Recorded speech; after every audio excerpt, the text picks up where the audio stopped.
Tendre Père, nous te disons un grand merci. Un grand merci pour tout ce que tu fais dans la vie de ceux qui t'aiment, dans la vie de ceux qui s'approchent de toi afin de proclamer ta grandeur. Nous sommes là, Seigneur, pour ton amour qui ne cesse de couler dans nos cœurs, qui nous donne la compréhension de ta parole.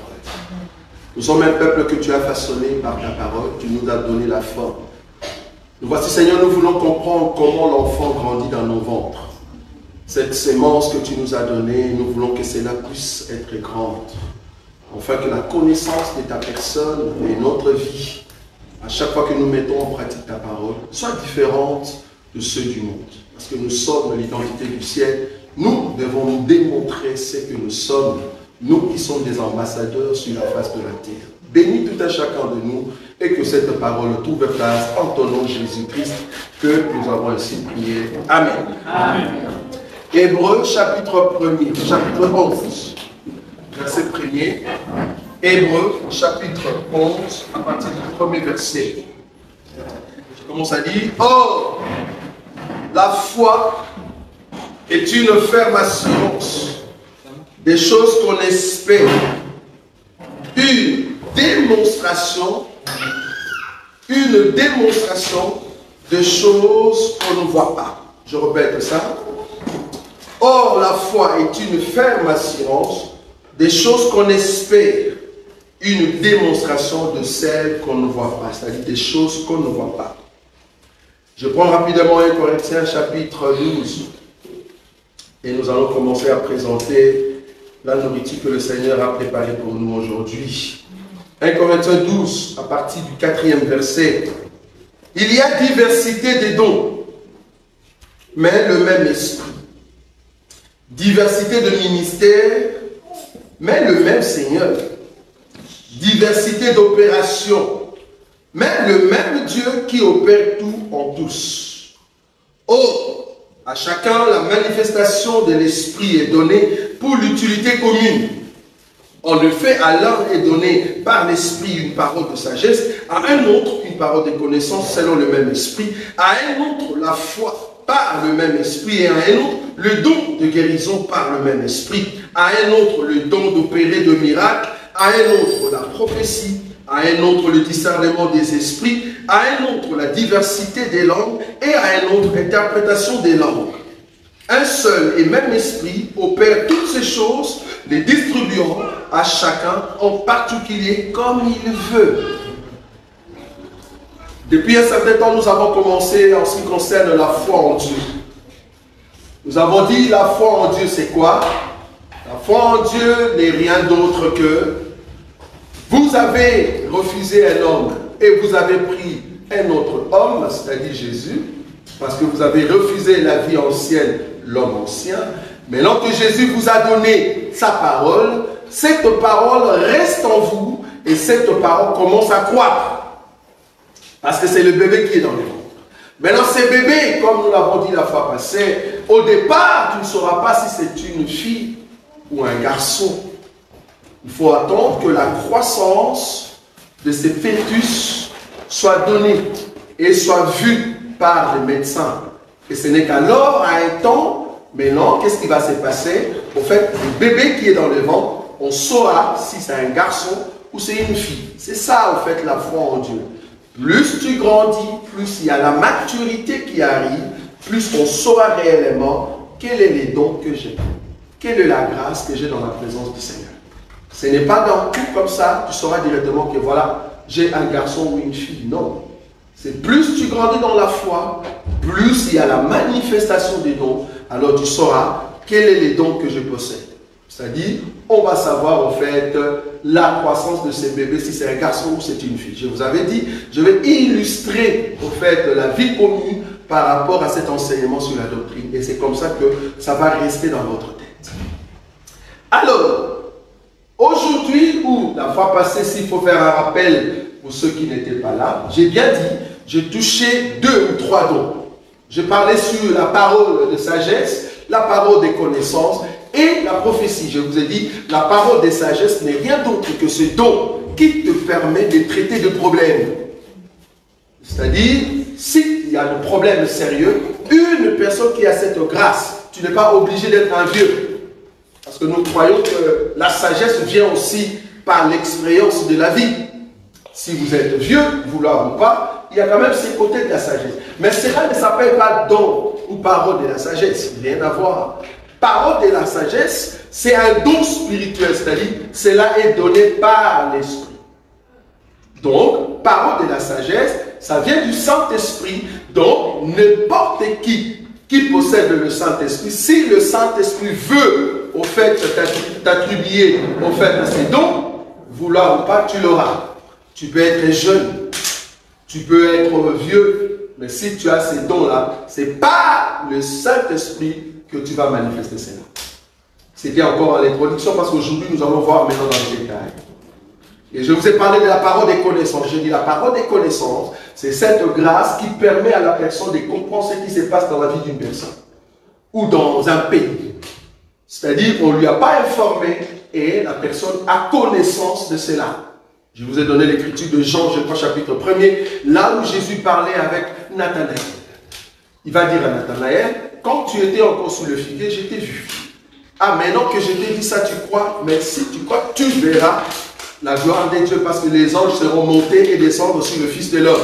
Donc, même quand Jésus a donné la parole des connaissances, c'est-à-dire de ce que Nathanaël faisait sous le figuier, et en même temps, il lui a donné une prophétie que, vouloir ou pas, tu vas monter et descendre. En d'autres termes, aller en enlèvement et revenir lors du millénium. C'est comme ça que je l'avais interprété. C'est-à-dire, ça, c'est une prophétie.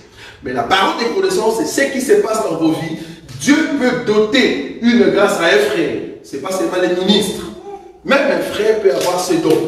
Les dons en question, c'est quoi? Je peux te saluer, je peux te regarder, je peux dormir, et Dieu me montre ta vie. Là, nous étions en fait dans l'introduction. Et nous avons dit la différence entre parole de connaissance et la prophétie. La prophétie, c'est tout ce qui est dans le futur. C'est-à-dire la même façon d'opérer, mais dans le futur. Tout ce qui annonce que la chose va arriver dans le futur, là, ça devient une prophétie. Il faut attendre maintenant l'accomplissement de la chose en question. Très important. Alors, il y avait une écriture qu'on avait touchée la fois passée, c'est par là maintenant que je vais maintenant détailler ou vous donner maintenant la partie que nous avons appelée la fois passée, que la foi est une démonstration de choses qu'on ne voit pas. On a déjà terminé la partie de la foi est une ferme assurance des choses qu'on espère. Ça, on a déjà terminé. Maintenant, nous sommes dans la deuxième partie. La foi, c'est aussi une démonstration de choses qu'on ne voit pas. Maintenant, dans cette partie, c'est là-bas que nous avons commencé avec les dons. Or, il y a le verset 4. Et 1 Corinthiens chapitre 12, le verset 4. Remarquez. Il y a diversité de dons par le même esprit. Diversité des dons par le même esprit.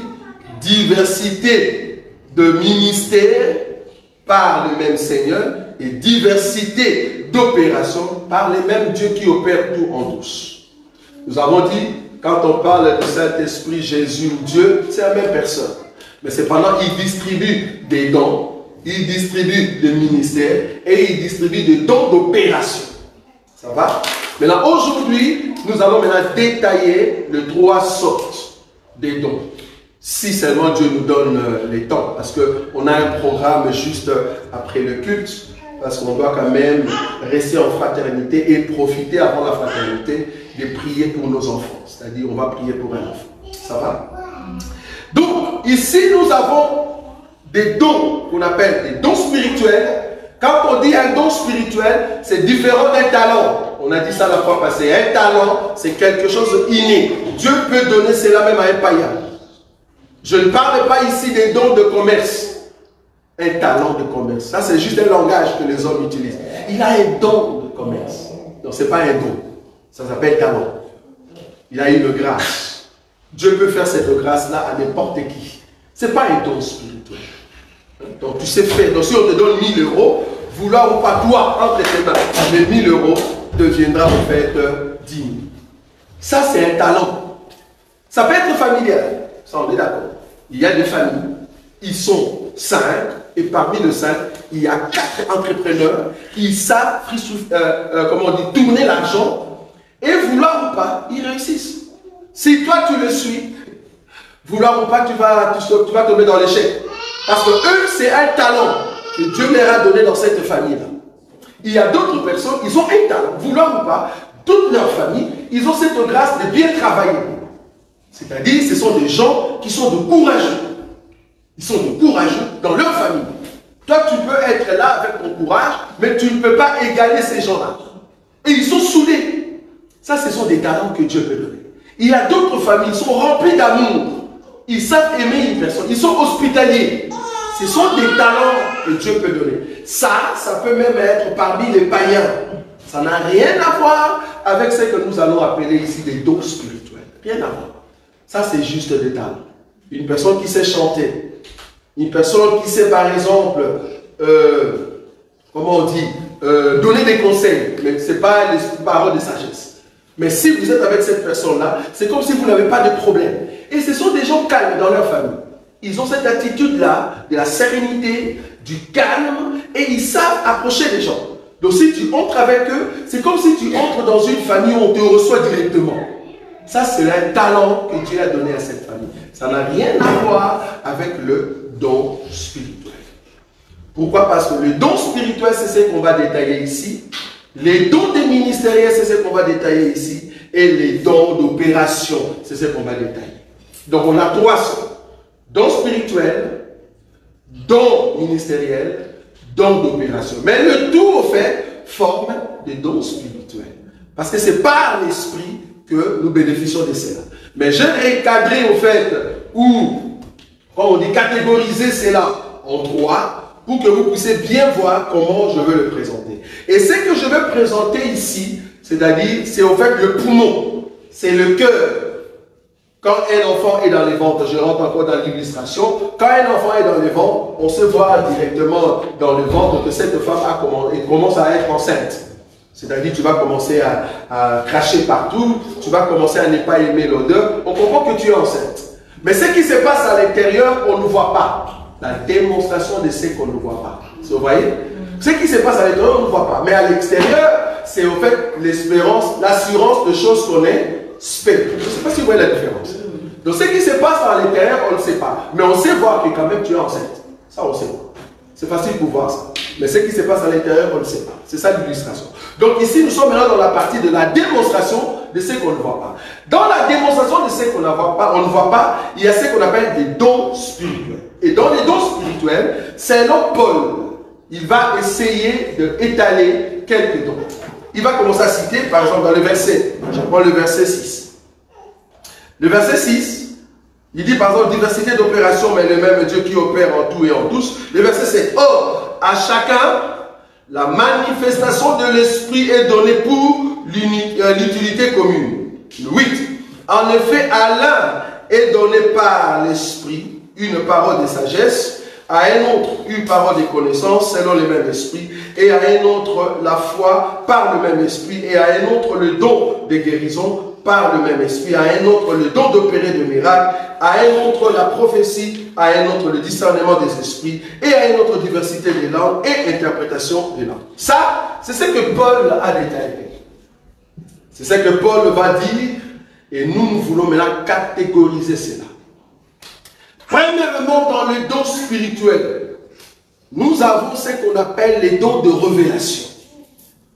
Dans les dons spirituels, ce n'est pas les dons d'opération, ce n'est pas les dons ministériels. Bien que tous ces dons soient spirituels, parce que ça vient du Saint-Esprit. Mais je catégorise ici les dons spirituels. Un don spirituel, c'est-à-dire, c'est quelque chose que tu as par une vision. C'est-à-dire, c'est une grâce que tu l'as par une vision, tu l'as par un songe. Il se pourrait que tu puisses écouter une voix. Il se pourrait que tu puisses écouter une voix. Et ces dons-là, on les appelle les dons de la révélation. C'est-à-dire, Dieu s'est révélé à toi dans une vision. Dieu s'est révélé à toi dans un songe. Dieu s'est révélé à toi par une voix audible. Dieu peut te parler dans ton cœur. Quand on dit audible, cela ne veut pas dire que Dieu crie et que tout le monde entend. Non. Dieu parle dans ton cœur, mais toi tu l'entends. Il n'y a personne qui entend cela. Ça s'appelle voix audible. Dieu te parle à l'intérieur concernant une personne. Telle personne, par exemple, telle personne, il y a Tseka. On peut voir ça même quand on parle de la prophétie, parce que je vais citer quand même ces dons des révélations. Tu vas voir que quand nous prions, et Dieu convainc une sœur ou un frère concernant la vie d'une autre personne. Il est convainc comment? Dieu lui parle dans son cœur. Tu vois la telle personne. Il a ça, elle a ça, elle a ça. Et tu sais seulement lui conseiller par rapport à ça et ça. Vous voyez? Donc ça, c'est vraiment des grâces qu'on appelle des dons de révélation. Donc c'est un don qui vient par le biais du Saint-Esprit. Et dans ces dons-là, nous avons ce que j'ai énuméré la fois passée, parole des sagesses, parole des connaissances, comme prophétie et le discernement des esprits. Le 4, ça s'appelle don des révélations. Pourquoi révélation? Il faut que Dieu te révèle. Il faut que Dieu te révèle. Qu'est-ce que tu dois dire à ces moments-là? En ce qui concerne le conseil, qu'est-ce que Salomon devait dire devant deux femmes qui ont amené un enfant? Vous voyez ça? Deux femmes, ils ont amené un enfant. L'autre dit c'est mon enfant. Et l'une aussi dit ah, c'est mon enfant aussi. Quelle est maintenant la parole, toi, Salomon, tu dois prononcer? Tu vois? Dieu va révéler une sagesse à Salomon. Et c'est là-bas que Salomon va juger la vie. Parole des connaissances. Dieu doit me révéler ce qui se passe dans ta vie maintenant.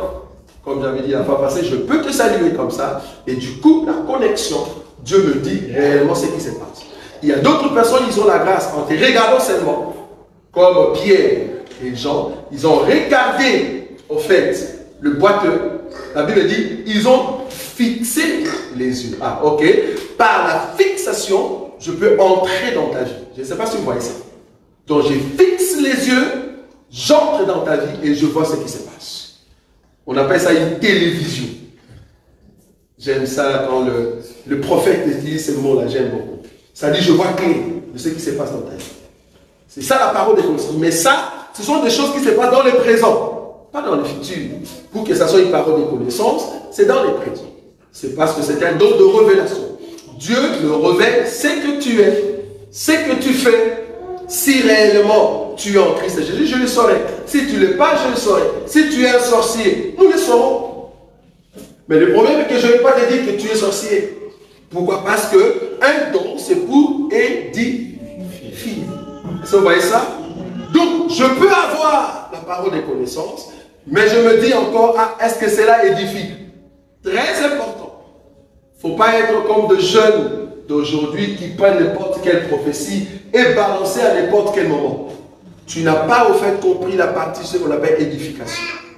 La prophétie, tous ces dons cités ici, c'est pour édifier. Donc, je ne peux pas être dans une église et dire, toi, lève-toi. Dieu me dit que tu es sorcier. Je vous dis, ça n'édifie pas. Ça n'édifie pas. Je ne suis pas obligé de te le dire. Je peux le savoir. Je prends maintenant une autre écriture parce qu'il faut comprendre que la Bible, c'est un habit qu'on a déchiré à plusieurs morceaux. Toi, maintenant, un enfant de Dieu, reconnais chaque pièce et commencer à coudre ce qu'on appelle puzzle. C'est ça, non? Voilà. Donc, je vais prendre maintenant une écriture qui dit quand la prudence fait défaut, le peuple tombe. Quand la prudence fait défaut, le peuple tombe. Donc, du coup, je peux maintenant avoir la prudence pour que le peuple ici ne tombe pas. Sinon, je veux dire, telle personne est sorcière, alors que Dieu m'a vraiment convaincu, c'est bien. Mais est-ce qu'il faut le dire à l'église? Non. Pourquoi? Parce que ça n'édifie pas. Parce que là, tu n'as pas la prudence, ben, l'église va se partager. Ceux qui sont faibles vont dire, ah, pourquoi il a dit ça? Ceux qui nous regardent de loin dans un coin, ils disent, ah, pourquoi il a dit ça? Les autres vont dire, moi j'aime la personne. Pourquoi tu dois dire ça? Moi je ne viens plus. C'est parce que la personne qui a donné la prophétie n'avait pas la maturité. Et ce que tu as donné, ça n'a pas édifié, frère. Tu dois édifier. Maintenant, pour édifier, qu'est-ce que tu dois faire? Appelle la personne. Tu dis, en tout cas, entre toi et moi, alors que nous prions, nous avons vu ça et ça et ça. Je ne sais pas qu'est-ce qui se passe dans ta vie. En tout cas, cela est arrivé, je crois, dans les années, 2008 ou 2007, si je me rappelle bien. C'était dans une ville qu'on appelle Utrecht. C'était dans cette ville-là. J'étais vraiment devant et je prêchais. Et puis du coup, il y a eu cette grâce qui est descendue, parce que ce sont des grâces spirituelles. Et je parlais à une sœur. Mais pour édifier, je dis, ma sœur, Dieu te dit de te lever. Parce que tu as juste cité 1, 2, 3 semaines. Il y a 3 semaines passées, regarde ce que tu as rêvé. Et là, la sœur dit, oui, je rêvais ça. J'ai dit, ok. Au fait, ce que tu as rêvé, c'était au fait une question, on voulait au fait t'amener dans des choses plus loin. Et il s'est pourri qu'ils t'ont déjà eu. Regarde la sagesse. Il s'est pourri qu'ils t'ont déjà eu. Fais attention, lève-toi. Sinon, l'ennemi va t'amener dans ce monde de la sorcellerie. Et elle-même va prendre le micro pour avouer devant l'église que oui, j'ai été initié depuis que j'étais enfant. Mais moi, en tout cas, ce n'est pas ce que j'ai dit. Je l'ai dit prudemment pour ne pas s'aimer les désordres. Vous voyez? Donc là, la personne va avouer devant tout le monde. Ou soit la personne ne peut pas avouer, la personne n'est pas obligatoire, n'est pas obligée de le dire. Ou soit la personne, entre vous deux, tu lui dis ça. Mais moi, la façon que je l'avais fait, c'était dans le cadre de la sagesse. Pour voir si après on pouvait prier ensemble avec la personne. Mais la personne elle-même a avoué devant tout le monde et c'était une grâce. Et nous avons bénéficié, en tout cas loué le Seigneur. Et depuis lors, la personne entrait maintenant dans les prières. Parce qu'il y a d'autres personnes qui sont dans cette vie-là, mais ils n'aiment pas cela. Ils n'aiment pas la sorcellerie. Ils n'aiment pas vivre dans cette vie-là. Ça va? Donc la personne va commencer à demander si possible qu'on puisse prier pour elle. Donc c'est très important.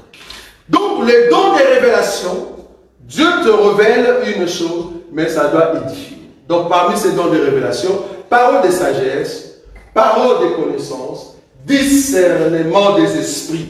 C'est-à-dire, je peux savoir qu'est-ce qui t'anime. S'il vous plaît, regardez un peu ça. Je peux savoir qu'est-ce qui vous anime. Très important. Je peux savoir qu'est-ce qui vous anime.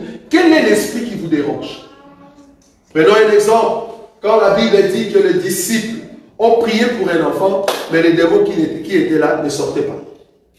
Et Jésus va dire, ces sortes de démons, ils ne sortent que par des jeûnes et de prières.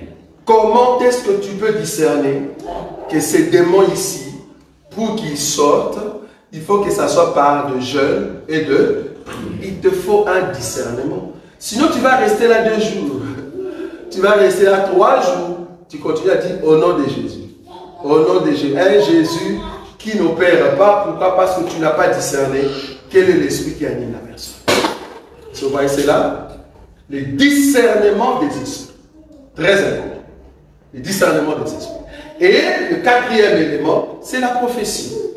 La prophétie, comme j'avais dit, c'est en fait dire quelque chose qui est dans le futur et qui doit sauter. Ça, ce sont les 4 dons des révélations. À part les dons des révélations, nous avons des dons d'inspiration. C'est-à-dire, ce sont des dons qui viennent par inspiration. C'est-à-dire, il faut que tu sois inspiré pour que les dons s'opèrent.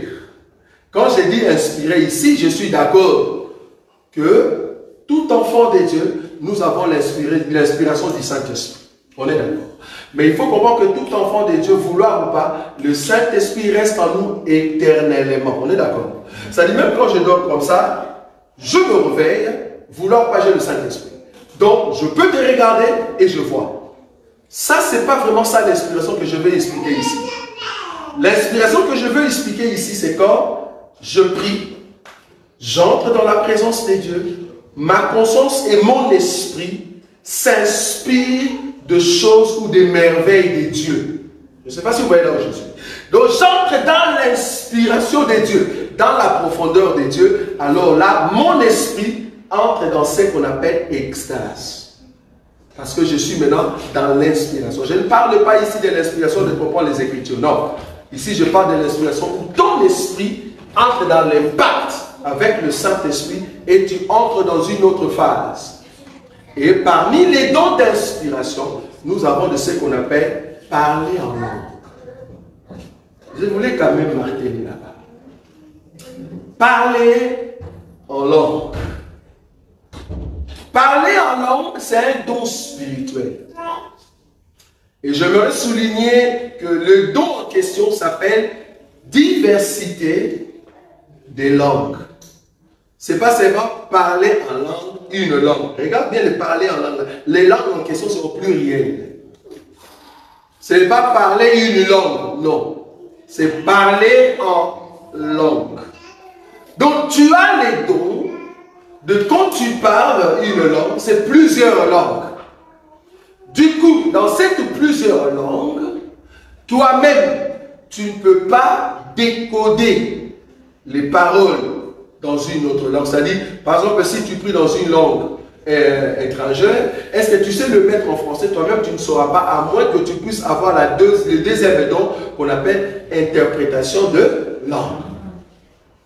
Les langues en question, ce sont des langues qui ne sont pas dans ta tête. Ce sont des langues que toi, tu ne maîtrises pas. Et je crois, 1 Corinthiens chapitre 13 ou 14, je crois que ça doit être 13, même quand je parlerai la langue des hommes, ou les langues des hommes, ou les langues des anges, nous voyons qu'il y a deux dimensions. Nous sommes sur terre, il y a des langues des hommes. Tout ce qui se parle sur la terre s'appelle la langue des hommes.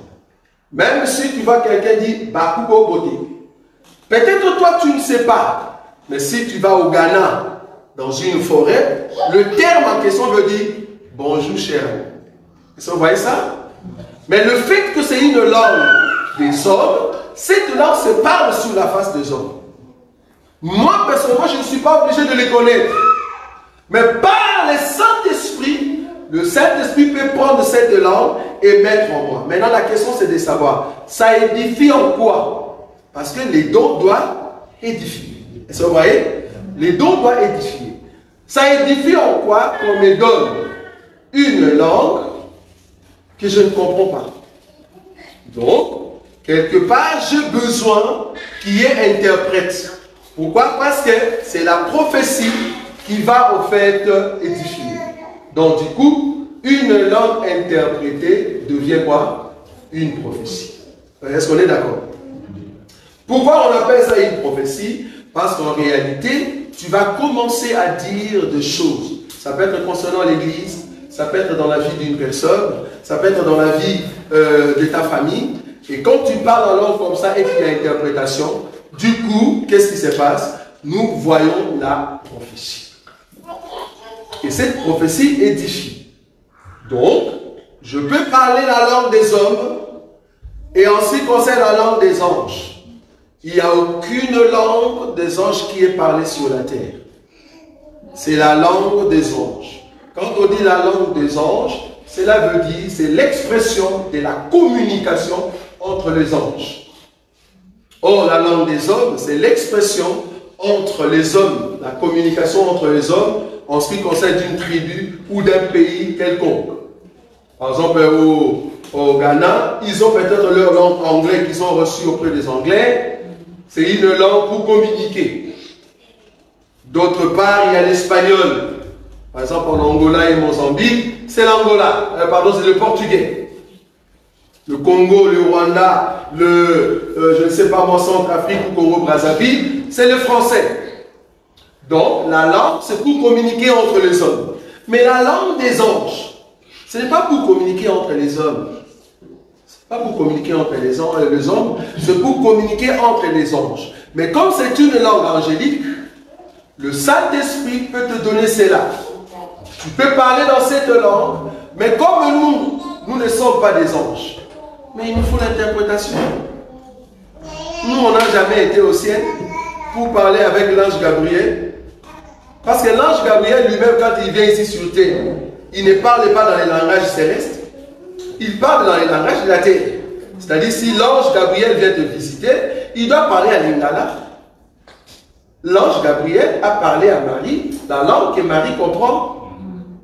L'ange Gabriel ne va pas s'hasarder à parler avec Daniel dans une langue que lui s'exprimait avec Lucifer aussi. Non, parce que Daniel ne va rien comprendre. Pour que Daniel comprenne en fait le message venu de Dieu, il faut que Gabriel prenne le même message. Parce que Luc, je crois chapitre 2, là la Bible nous dit, je crois chapitre 1er, là la Bible nous dit, Dieu envoya l'ange Gabriel auprès d'une vierge, Marie. Est-ce que vous voyez ça? C'est Dieu qui a envoyé l'ange Gabriel auprès de Marie. Qu'est-ce que Dieu a fait? Dieu dit, Gabriel, viens voici le message. Oui ou non? Voici le message que tu dois dire à qui? Quand Dieu parlait avec Gabriel, il ne parlait pas en français. Dieu ne parle pas avec Gabriel en tchokwe. J'aime beaucoup cette langue. Si vous ne connaissez pas, un jour, je vais en parler, vous serez étonnés. Tchokwe. Si pas tchokwe, il va parler en Ngangela. Est-ce que vous connaissez cette langue-là? Il y a beaucoup de langues sur la terre. Ngangela. Ce sont des langues vraiment qui se trouvent sur la face de la terre. Mais là, Dieu ne va pas parler avec Gabriel en Ngangela. Non. Il ne va pas lui parler en Lingala. Dieu parlera avec Gabriel dans les langages angéliques. Langage du ciel.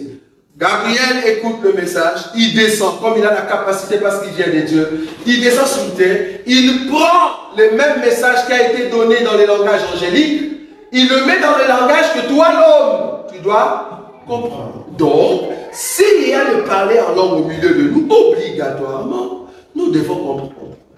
Je ne sais pas si vous voyez ça. Le Saint-Esprit ne va pas utiliser une langue que nous, on ne comprend pas. Ça n'a pas de sens. Il doit utiliser une langue au milieu de l'église pour que nous puissions comprendre. Je ne dis pas que tu n'as pas ces dons. Je dis Amen, tu l'as. Mais le problème est que comme c'est un don spirituel, les dons doivent s'opérer pour l'édification. Si ça n'édifie pas. On n'a rien compris ce que Dieu a dit. On n'a rien compris, Seigneur. Donc, il faut qu'il y ait interprétation. Donc, il faut que Dieu puisse interpréter sa propre langue. Ou c'est-à-dire son propre message. Est-ce que, je vais quand même marteler là-bas, est-ce que Satan, Lucifer, est-ce qu'il comprend les langues des hommes? J'ai dit oui. Il comprend les langues des hommes. Pourquoi? Parce que nous avons vu des gens qui entrent en transe, ils parlent la langue égyptienne, mais possédés. Vous voyez ça?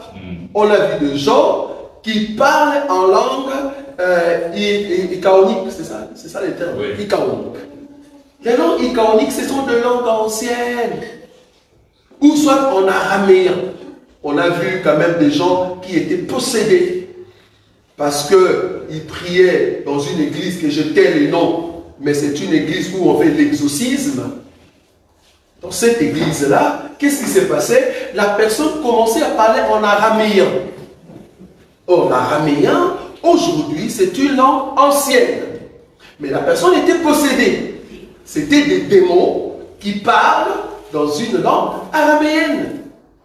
Quand on grandissait, ou ceux qui sont passés par là, en tout cas, nous, le Seigneur nous a fait grâce de ne plus être là-bas, parce qu'on ne saura plus rentrer là-bas. Quand on grandissait, ceux qui faisaient tout ce qui est sport, pas amateurs mais professionnels, vouloir ou pas, il y avait ce qu'on appelle des esprits, mystères. Je ne sais pas si vous connaissez. À côté ici, mystère. Est-ce que vous voyez ça?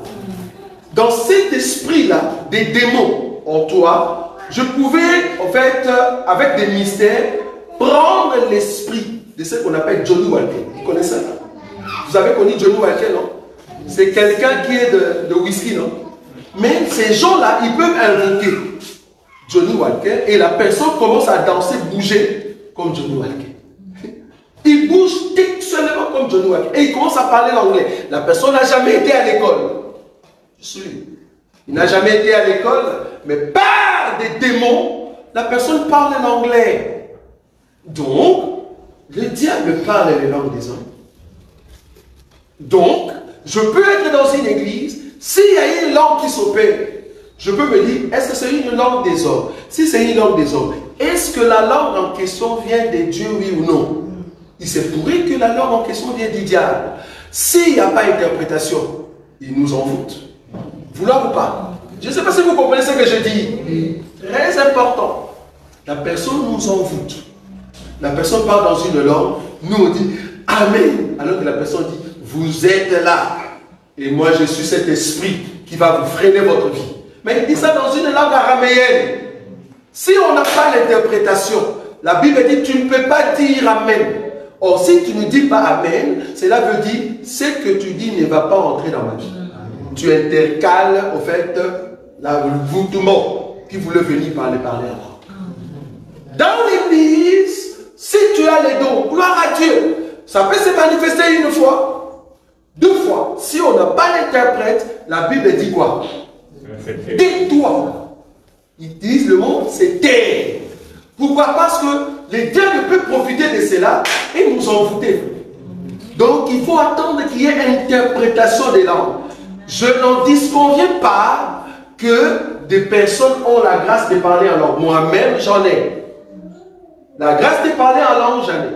La Bible dit, si tu parles en langue, va dans ta maison, entre dans ta chambre, prie comme tu veux en langue, frère. Ça va t'édifier, parce que tu dis les merveilles de Dieu. Mais dans l'église, cela veut dire, le Saint-Esprit nous donne ses dons, parce qu'il veut nous édifier. Je ne sais pas si vous voyez ça. Donc dans l'église, si les dons s'élèvent, ça ne vient pas de toi. Ça vient du Saint-Esprit. Le Saint-Esprit le donne. Pourquoi? Pour nous aider. S'il vous plaît, contrôler les enfants, il ne faut pas qu'il y ait de désordre, s'il vous plaît. C'est très important ce que nous disons ici. Le Saint-Esprit nous aide par le biais de ses dons pour nous édifier. Je souligne ça, très important. Sinon, nous serons ici, mais nous ne sommes pas édifiés. Qu'est-ce que Dieu tu as dit? Tu as parlé en langue, c'est bien. Mais ça donne quoi? Parce que tout ce que tu as dit, on n'a pas compris, Seigneur. On n'a rien compris. On n'a rien compris. Donc, ça n'édifie pas. Pour que cela édifie, il nous faut une interprétation.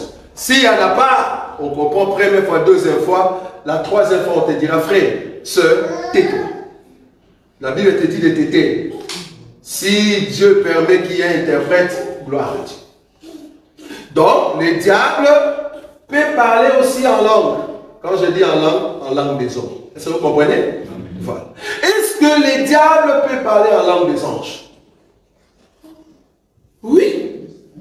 Pourquoi? Mais il était chérubin.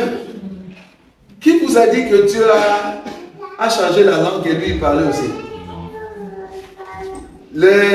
Quand la Bible dit qu'il y avait Satan et Josué, le sacrificateur, et l'ange qui était à côté, l'ange dit à Satan que l'Éternel te réprime, ô Satan. Vous voyez cette écriture-là, non?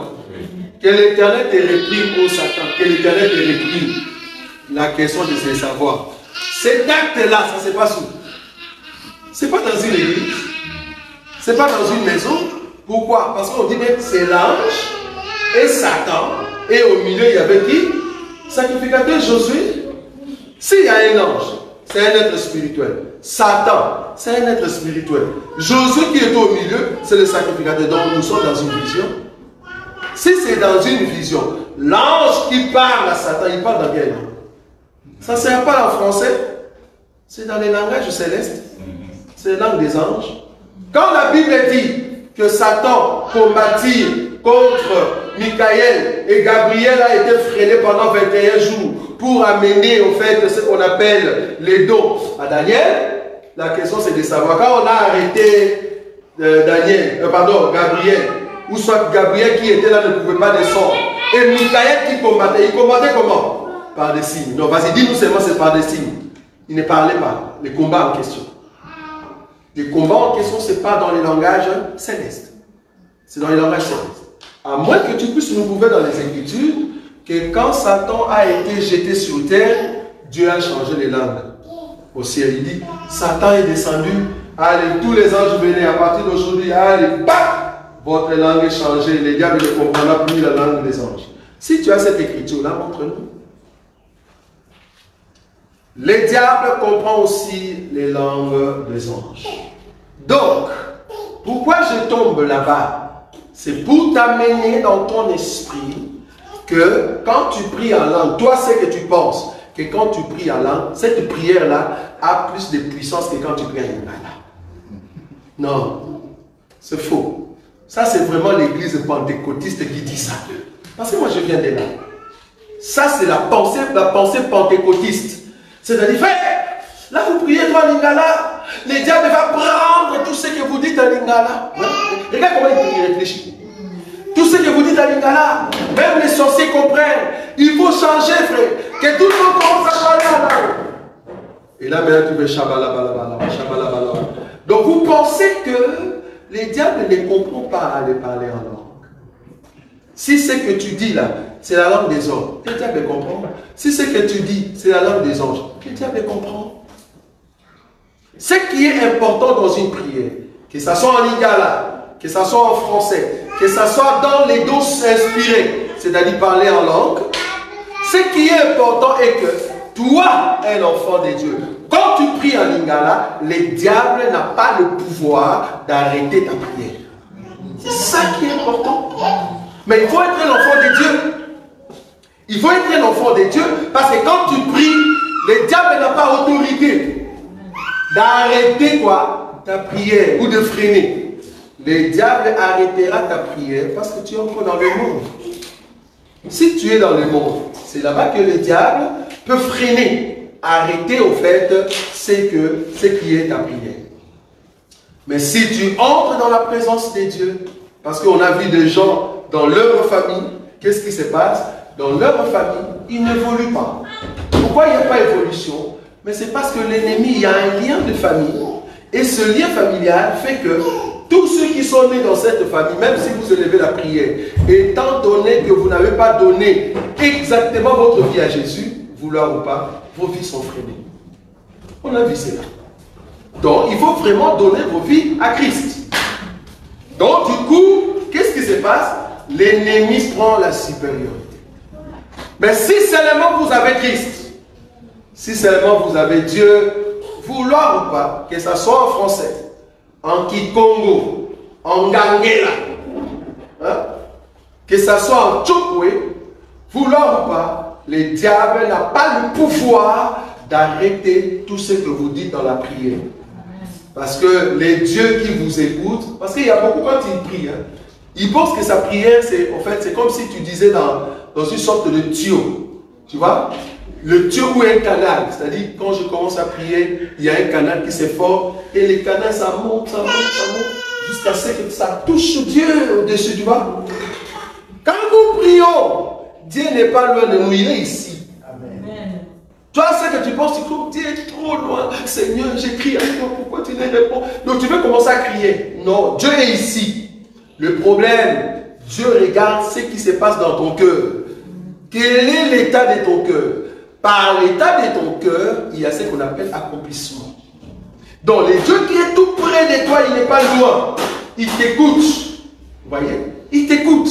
Maintenant, c'est à toi d'arranger ton cœur avec Dieu pour que Dieu réponde. Dieu n'est pas loin de toi. Il est tout près, comme si tu ne le savais pas. Il est vraiment tout près. Même un homme, même ton mari n'est pas tout près. Dieu est vraiment tout près de toi. Tout ce que tu dis, il écoute. Mais quel est l'état de ton cœur? C'est ça qui est important. Donc, l'ennemi ne peut pas freiner ce qui est ta prière, étant donné que tu es un enfant de Dieu. Même si tu parlais en langue, même si tu parlais en français. C'est très important. Donc, les diables écoutent les parler en langue. J'ai dit Amen, oui. Il écoute. Mais il ne peut pas freiner même quand je prie en lingala. Donc, il ne faut pas te dire, à lingala, je ne prie pas bien. Je veux seulement entrer en langue. Tu as toujours cette tendance-là. C'est comme si quand tu pries plus en langue, tu dis là, maintenant Dieu écoute. Ah, voilà, je sens des sensations. Ah, alléluia. Non, même quand tu pries en lingala, ça passe. Le problème est que quel est l'état de ton cœur? Si ton cœur est pur, la prière est écoutée. Très important. Et il y a ce qu'on appelle interprétation des langues. Pour interpréter une langue, il y a interprétation de langue qui n'est pas inspirée, c'est-à-dire, si je connais le portugais, je pars dans la ville, par exemple, de Mbandaka. Là-bas, il n'y a personne qui parle le portugais. J'entre dans une église, je rencontre 4 personnes qui prient en la langue de Mbandaka, c'est-à-dire que ce soit Mongo ou Mbani, Ngombe. Il y a beaucoup de langues, langue des hommes. Parce que même un sorcier dans les villages, il peut faire la sorcellerie à Kimbani. Quand il fait la sorcellerie à Kimbani, vous allez au Pakistan, vous rencontrez les élus là-bas. Et l'élu pakistanais, qui n'a jamais été au Congo, directement il commence à prier par l'inspiration. Et puis il commence à dire, bah, go, Congo, ah, Toi qui es Mbandi, tu attends tout, oui ou non? Mais c'était pakistanais. Ah donc, moi je suis Mbandi, je comprends ce qu'il dit.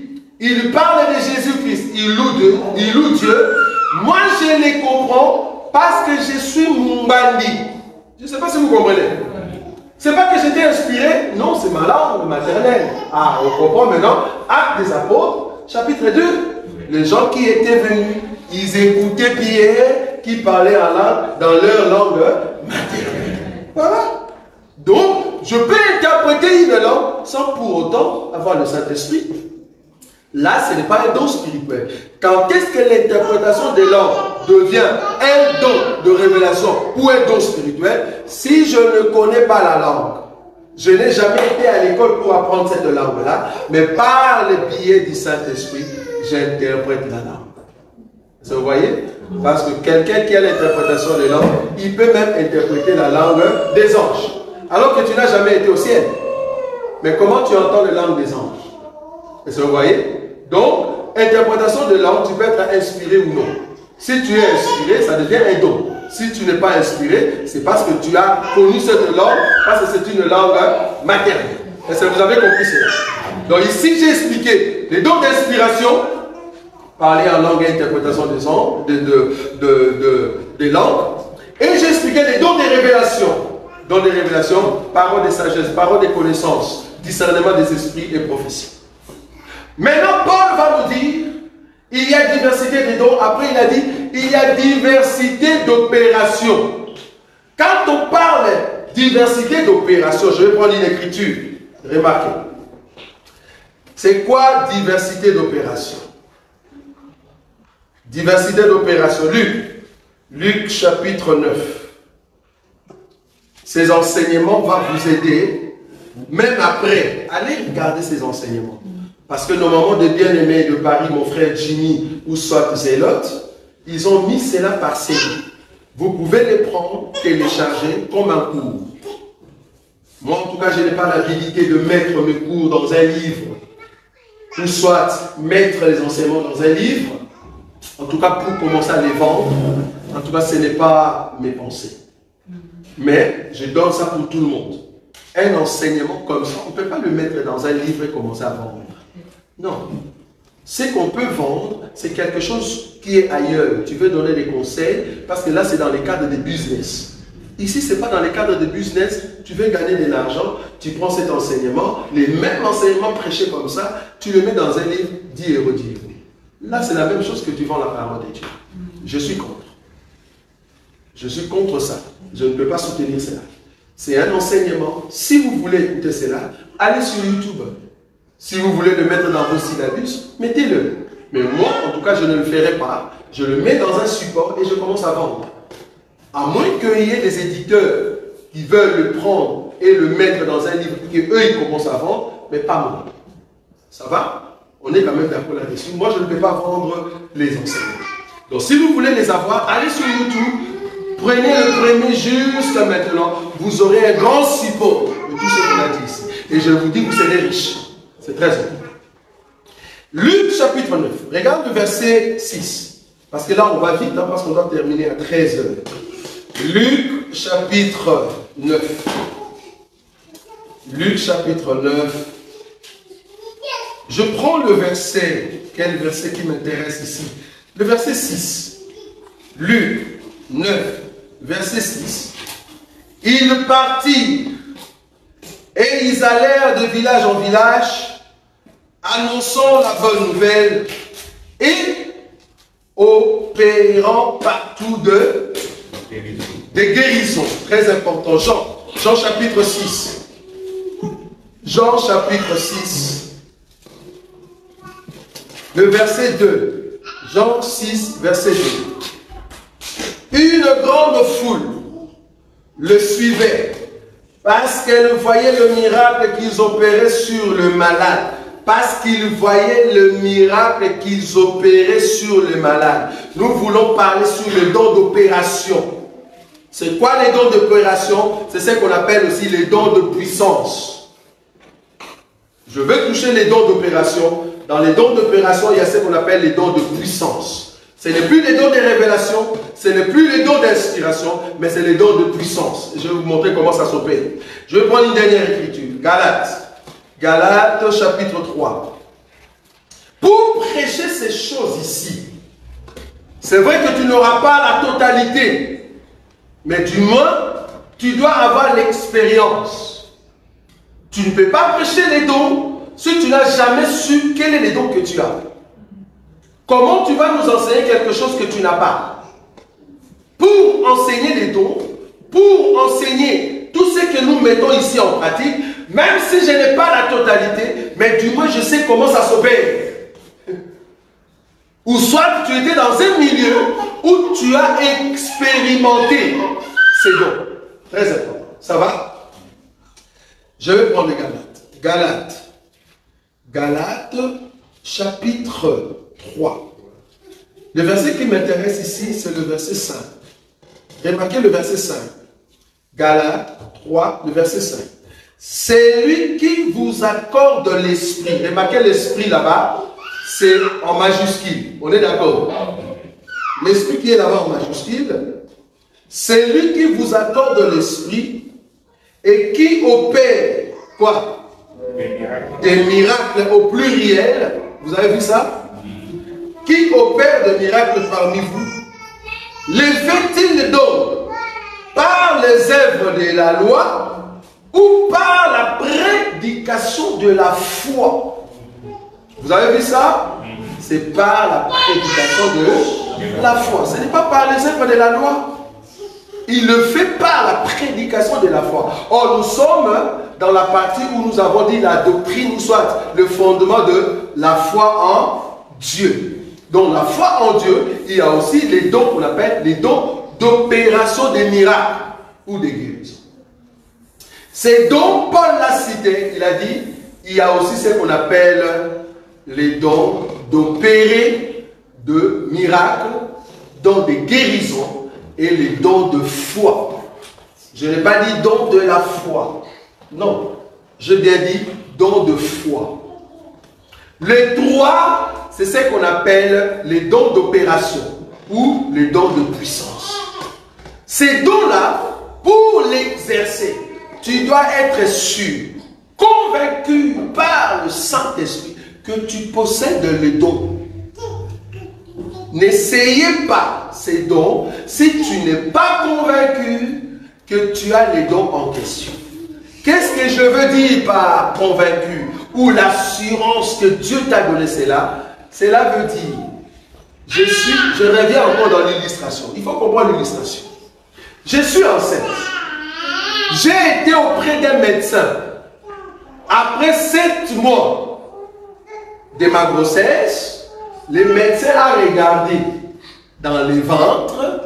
Le médecin a dit que tu auras un garçon. Ou soit une fille. Est-ce que vous voyez ce que je dis?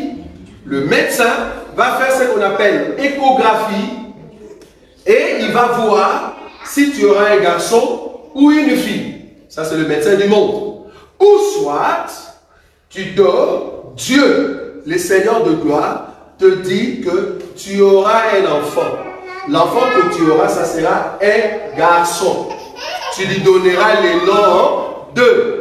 Est-ce que vous voyez? Là, tu as la confirmation de qui? De Dieu. Ce n'est plus toi. Ce n'est plus par révélation. Ce n'est plus par inspiration. Mais c'est par une voix audible. Le Seigneur te parle.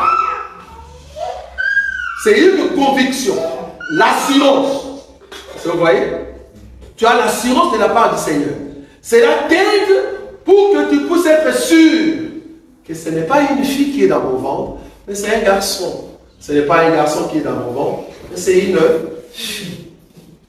Si tu n'as pas vu le médecin, si Dieu t'a rien dit, ne dis rien. Sinon, tu vas acheter, comme j'ai entendu un témoignage, la dame a acheté les habits parce qu'elle-même était convaincue. Vouloir ou pas, Dieu me donnera une fille. La dame, au lieu d'attendre quand même 7 mois ou 6 mois, la dame me dit par conviction, je vais déjà commencer à acheter les habits de filles. La dame achète des robes, des chaussettes de filles, de bonnets. Et quand l'enfant maintenant devait manifester pour faire son genre, et on regarde, c'était un garçon. La dame était obligée de vendre ses habits. Je m'aurais te dit que les habits des enfants coûtent cher, ça on est d'accord. Mais si tu vas maintenant dans la deuxième main de ces habits, ça coûte moins cher. Avant d'acheter les habits pour ton enfant, sois sûr que c'est un garçon ou c'est une fille. Qu'est-ce que je veux dire par là? Avant de faire les dons d'opération, sois sûr que Dieu t'a donné ces dons. Très important. Sinon, tu vas te trouver devant un malade. Tu vas dire, allez, appelez-moi tous les malades. Je veux prier. Mon Dieu va faire les miracles. Frère, si tu n'as pas ces dons-là, n'appelle pas les malades. Sinon, moi, je vais t'amener les malades qui sont ici à Bourman. Les malades sérieux. Pas les malades du genre, j'ai des maux de tête. Alléluia, Dieu m'a guéri. Non, maux de tête, peut-être la personne avait bu. Et qu'il y a eu des maux de tête. Et puis la personne vient ici, ah, les maux de tête est fini. Quand on a chanté Alléluia, c'est tout à fait normal parce que tu as bougé. La tension monte, les sons ont changé de position. Les maux de tête est parti. Moi, je vais t'amener le malade avec de plaies de zona. Vous allez dire, vous connaissez zona? Vous ne connaissez pas zona? C'est grave. Ceux qui sont des sidatiques, il y a de plaies dans leur corps et ces plaies ne peuvent pas être guéries. Parce que ça saigne tout le temps. C'est à peu près comme les malades qu'on appelle l'asthme. Ces maladies-là, ce sont des maladies qu'un médecin doit vraiment examiner à fond. Mais une personne qui a la grâce de don d'opérer des miracles, cette personne peut regarder la plaie. La personne regarde la plaie et puis ça commence, les pus. Vous connaissez le pus? On dit pu ou pi? Pu, hein? Les pus commencent à sortir. Ça commence à saigner. Il y a de l'eau qui coule.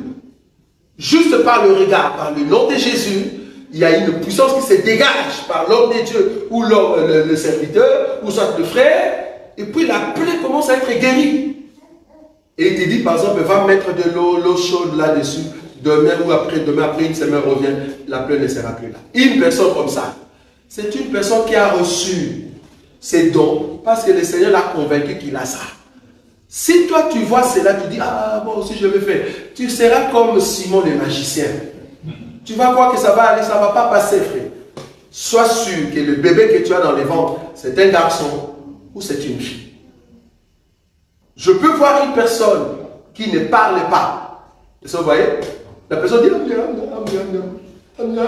il fait des signes. Mais Dieu te dit ce jour-là, appelle la personne et parle à la personne, parle à la langue de s'ouvrir. Et puis tu dis au nom de Jésus que ta langue s'ouvre. Alléluia. La personne commence à parler correctement. Je ne parle pas de ces dons là où on dit à la personne, dis papa, dis papa. Non, je ne dis pas ça. Papa, dis papa. C'est pas papa. On dit amen, alléluia. Non, c'est pas ça. Moi je dis, quand la langue s'ouvre, la Bible dit la personne peut sauter et il parle correctement. Une personne qui est boiteuse, tu regardes la personne qui ne marche pas, mais parce que tu as les dons, les guérisons de miracles, tu dis à la personne, au nom de Jésus, que ses pieds reviennent normalement debout, au nom de Jésus, saute. Et la personne paf, la personne saute. Alléluia, le pied est revenu normal. Je ne parle pas de vos miracles qui est passé en Afrique du Sud, frère Emmanuel, d'une dame qui mange l'argent des pasteurs avec sa main. Cette main, elle-même, elle peut faire ça. Et ça peut toujours rentrer comme ça. Et puis, on a le pasteur qui veut de miracles manipulés. Il appelle la dame tout le temps. Tu veux que je te paye combien? 1500, que je te donne 500, 700 euros, ok. Et puis, Dieu va faire quelque chose. Maman, lève-toi. Et puis, la dame vient avec sa main. Alors que la main en question, même le médecin a reconnu, c'est une main qu'on appelle main réflexive. La main peut revenir petit et la main peut revenir normale ou long. Et la dame vient là-bas avec sa main. Et puis, regardez comment mon Dieu va faire. Menteur.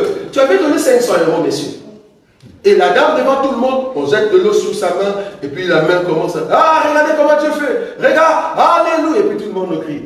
Allez, venez donner l'offrande. Il a donné 500 ici. L'offrande que vous allez donner parce que vous avez vu le miracle. Vous lui donnez 5 000 euros. Voleur. Et la même dame, on le voit dans une autre église. Même chose. La même dame, on le voit dans une autre église. Même chose. Je ne parle pas des miracles où un monsieur a dit à tout le monde que je veux ressusciter un mort qui est ressuscité. Qui s'étonne du monde? Tu étais au monde, monsieur. Pourquoi tu t'étonnes du monde, menteur? Comment tu es surpris du monde? C'est comme si tu n'as jamais été au monde. Il donne le monde. Et puis on lui donne à manger. Menteur. Tu étais ici sur la terre. Comment tu t'étonnes comme si tu viens comme un extraterrestre qui vient sur la terre? Ça, c'est un miracle fabriqué. Le miracle, quand ça arrive, c'est pour édifier. Ça édifie. Si tu possèdes le don d'opérer des miracles, les dons de puissance, frère, il faut prier Dieu que Dieu te donne l'humanité. Tu seras un homme orgueilleux. Et la grâce en question, si tu n'as pas l'humilité, tu peux devenir une star mondiale. Mais il faut avoir cette grâce comme Paul a dit. Nous sommes des hommes comme vous. Ne nous regardez pas comme des dieux. Cette personne qui a reçu la guérison, ce n'est pas nous qui l'avons fait. C'est Jésus. Adorez Jésus. Il ne faut pas nous adorer. Nous, on l'a fait parce qu'on a juste le don.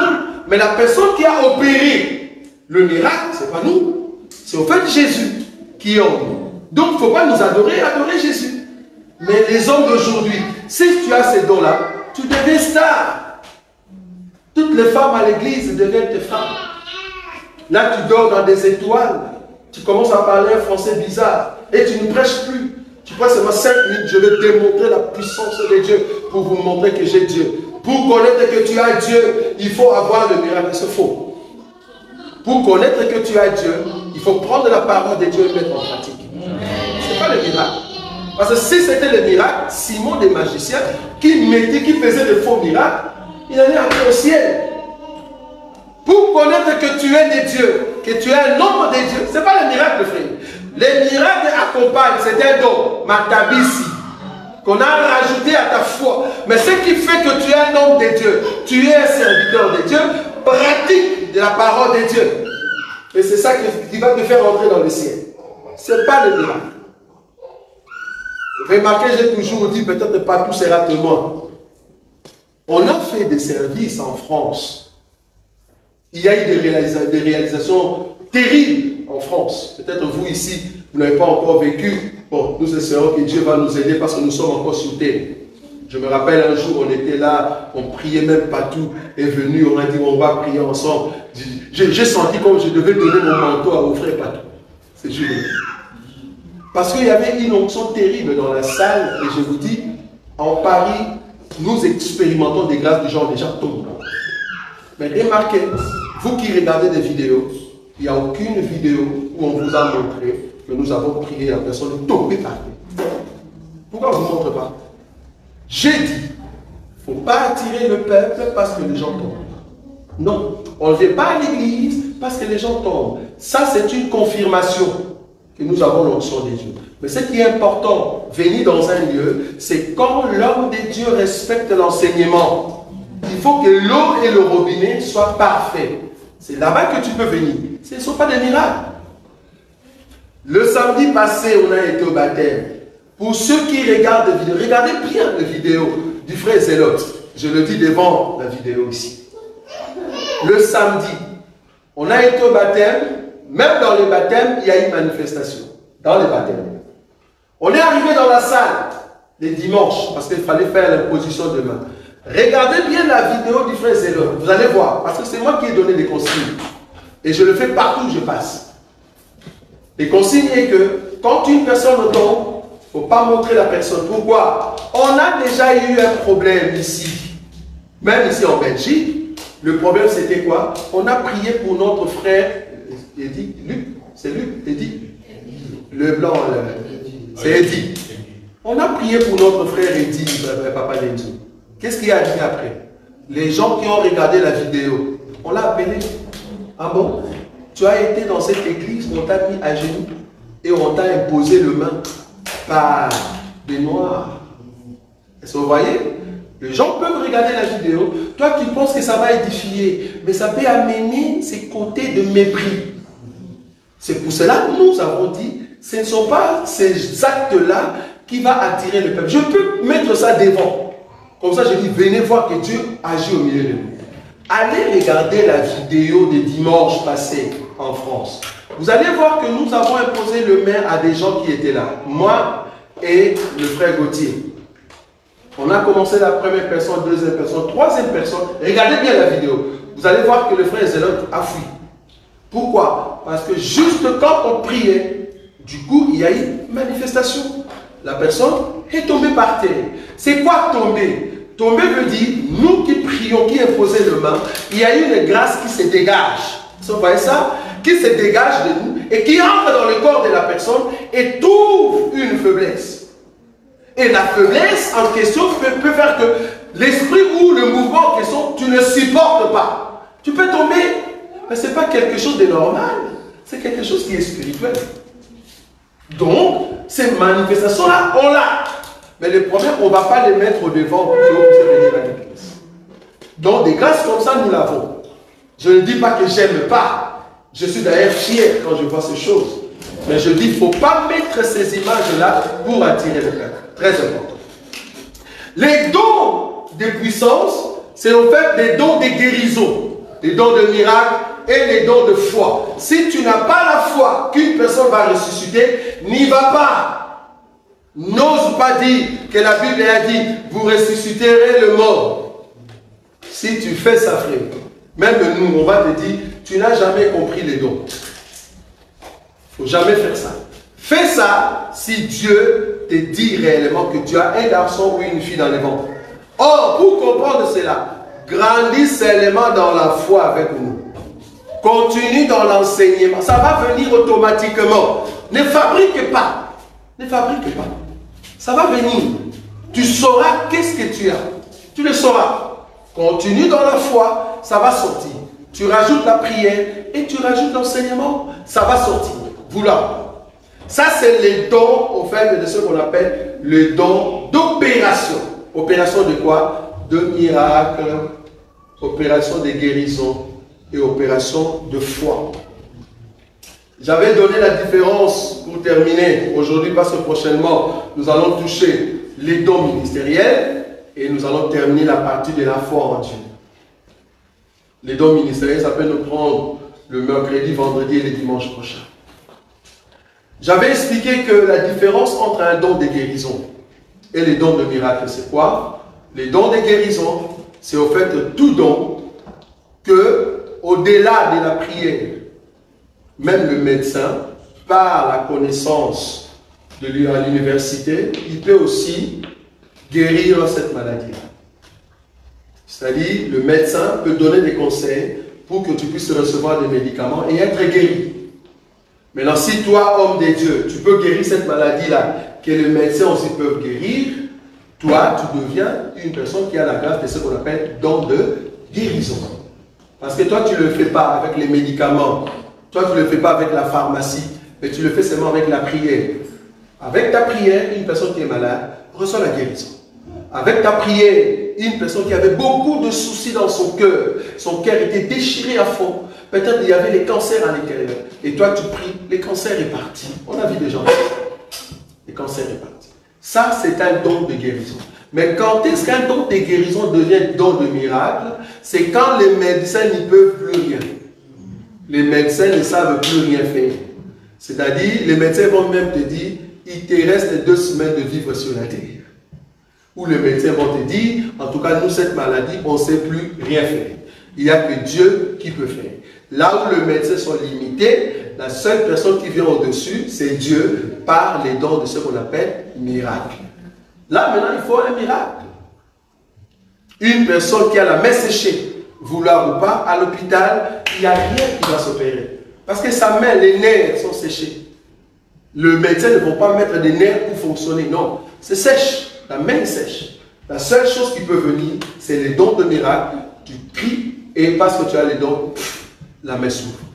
Ça, c'est un don de miracle. Vous voyez la différence? Don de guérison et don de miracle. Don de guérison, même les médecins peuvent le faire, mais toi, tu le fais par le biais du Saint-Esprit, par la prière. Et non pas par des médicaments ou par l'intelligence, ou soit tu as été à l'université. Mais tu le fais par le biais du Saint-Esprit. Et les dons de miracle, là, c'est vraiment spécial Pourquoi? Parce que même les médecins n'ont pas le pouvoir de le faire, mais toi tu le fais. Et les dons de la foi, ou pardon, les dons de foi, c'est au fait mettre la foi là où tout le monde, ils ont peur. C'est-à-dire, je viens devant la mer rouge. Ah, le Seigneur est tellement grand pour amener les gens à cette foi-là. Donc, les Égyptiens vous suivent derrière. Vous êtes devant la mer rouge. Vouloir ou pas, soyons sérieux. Même si tu as la foi, mais arriver devant la mer rouge, tu te dis, ok, est-ce que le Seigneur va nous dire de courir tout au long de la mer? Mais les Égyptiens vont nous avoir. Là, il faut maintenant avoir ces dons-là. Dons qu'on appelle dons de foi et dons de miracle. Là, Dieu, il faut que Dieu te parle. Dieu a dit à Moïse, parce que Moïse lui-même ne savait pas ce qu'il doit faire. Pour comprendre que ce n'est pas un don qui vient des hommes. Ça vient toujours de Dieu. Ça s'appelle Dieu, don d'opération. Or, les dons d'opération, c'est Dieu lui-même qui prend les dessus. Et là, Dieu dit, prends les bâtons que tu as à la main. Est-ce que Moïse pouvait penser que les bâtons en question pouvaient ouvrir la main? Non. Prends les bâtons que tu as en main.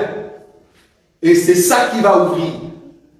Et par les bâtons. Et puis du coup, l'eau, ça s'ouvre comme une chemise. Ça, un homme ne peut pas le faire. Un homme ne peut pas le faire. Prends les bâtons, tape sur le rocher. Dans les rochers, il y a de l'eau. Qui peut savoir que dans les rochers, il y a de l'eau? Comment tu vas ouvrir le rocher pour que l'eau sorte? Ça, c'est un miracle, au fait qu'ils sont faits par la foi. Parce que tu peux dire, hey, Seigneur, dans ces rochers, il y aura la pierre, il y a vraiment de l'eau. Si tu doutes, parce que l'ennemi de dons d'opération, c'est qui? C'est des doutes. Quand tu doutes dans cette opération, même quand tu vois quelqu'un qui saigne, qui a vraiment de plaies partout, et que les médecins ne savent plus rien faire, même dans la guérison, si tu doutes de ce qui se passe en toi, si Dieu te dit fais-le, fais-le. Parce que ce n'est pas toi qui vas opérer, c'est Dieu. Toi, c'est juste la main et la prière et Dieu déclenche. Si Moïse avait douté, Israël aujourd'hui sera compté parmi les nations disparues. Parce que Moïse a écouté la voix de Dieu, il a soulevé ce que Dieu lui avait dit. Et puis du coup, qu'est-ce qui se passe? Il y a la mer qui s'ouvre. Parce qu'il avait ce don-là. Prochainement, nous allons continuer sur le don ministériel. Là, nous allons parler maintenant comment savoir si j'ai un ministère. Quels sont les éléments tout autour de moi qui fait que je suis un ministre? Parce qu'un ministre, comment est-ce qu'on devient? Parce qu'un ministre, bien sûr que tu es né, mais il faut qu'il y ait la confirmation. Et dans la confirmation, il y a aussi ce qu'on appelle la main d'association. Là-bas, vouloir ou pas, je veux répondre quand même à des propos qui ont été prononcés dans des médias, par des frères par-ci, par-là. Quand nous parlons de ministère, de 5 ministères, nous voulons maintenant répondre en ce qui concerne ce qu'on appelle la reconnaissance ministérielle et ce qu'on appelle association. Donc la main d'association, c'est quoi? Et c'est quoi ce qu'on appelle la consécration? Il y a 3. La reconnaissance ministérielle, la main d'association et la consécration. Ce n'est pas la même chose. Ce n'est pas la même chose. Si vous ne connaissez pas la différence, vous allez tâtonner tout le temps. Et quand on parle de l'imposition de main, parce qu'après, au fait de la foi en Dieu, on parlera sur les baptêmes, parce que nous comptons donner les baptêmes au mois d'août, ici à Bruxelles. Pour ceux qui n'ont pas encore reçu le baptême, ça sera au mois d'août, en tout cas après le 20 août. Et nous aurons maintenant l'enseignement sur la doctrine de baptême. Et après la doctrine du baptême, nous aurons ce qu'on appelle l'imposition de main. Est-ce que lors de la reconnaissance ministérielle, ou soit la main d'association ou la consécration, qu'est-ce qu'on appelle imposition de main? Ce n'est pas que j'ai commencé cet enseignement, mais j'aimerais souligner, la Bible l'appelle imposition de main. C'est au pluriel, frère. On n'a pas dit imposition de la main. J'étais vraiment surpris. Et j'ai beaucoup regretté dans mon cœur de voir qu'un homme de Dieu, il a fait imposition de la main. Ça n'existe pas dans la Bible. L'imposition de la main n'existe pas. C'est l'imposition de main. La doctrine, il faut la respecter. Si vous ne comprenez pas les choses, posez des questions. On n'impose pas imposition de la main. Ce n'est pas imposition de la main, mais c'est imposition de main. C'est au pluriel. Toi, une personne, tu as deux mains. C'est pour ça qu'on a mis au pluriel. Tu dois mettre tes deux mains. Et nous allons donner les pourquoi. Peut-être que tu n'as pas compris, tu as posé une main. Bon, que Dieu vous aide. Parce que nous croyons que ici, c'est la précision de choses que beaucoup ont fait. Ils ne comprenaient pas. J'avais dit que je serais professeur pour beaucoup, mais ils ne comprenaient pas encore ces choses. Nous allons expliquer pourquoi imposition de main, pourquoi les deux mains. C'est quoi? Gauche et droite doivent venir sur la personne. Ça veut dire quoi? Dans les Écritures, et c'est comme ça que vous allez comprendre que pourquoi on l'appelle imposition de main au pluriel. Ce n'est pas une main. Très important. Je fais la différence ici quand je prie avec une personne en face et que je le touche. Ça peut être sur la tête ou au dos. Ça, c'est une autre dimension. Ce n'est pas ce que j'explique ici. J'explique ici, après les baptêmes, il faut imposition de main. Une personne qu'on va recommander dans le ministère, il faut imposition de main. Une personne qui est malade et que vous voulez amener une grâce, il faut imposition de main. Je fais la différence avec ça, les trois là. Avec quand tu pries avec une personne normalement, ou soit pour un enfant, et que tu le touches, ça peut être sur la tête ou au dos ou au cœur, ça peut être une imposition de la main. Ça c'est autre chose. Ça n'a rien à voir avec ce que je citais le 3. Fais la différence des choses si tu veux être précis dans la doctrine. Amen. Amen. Nous sommes debout, nous allons prier.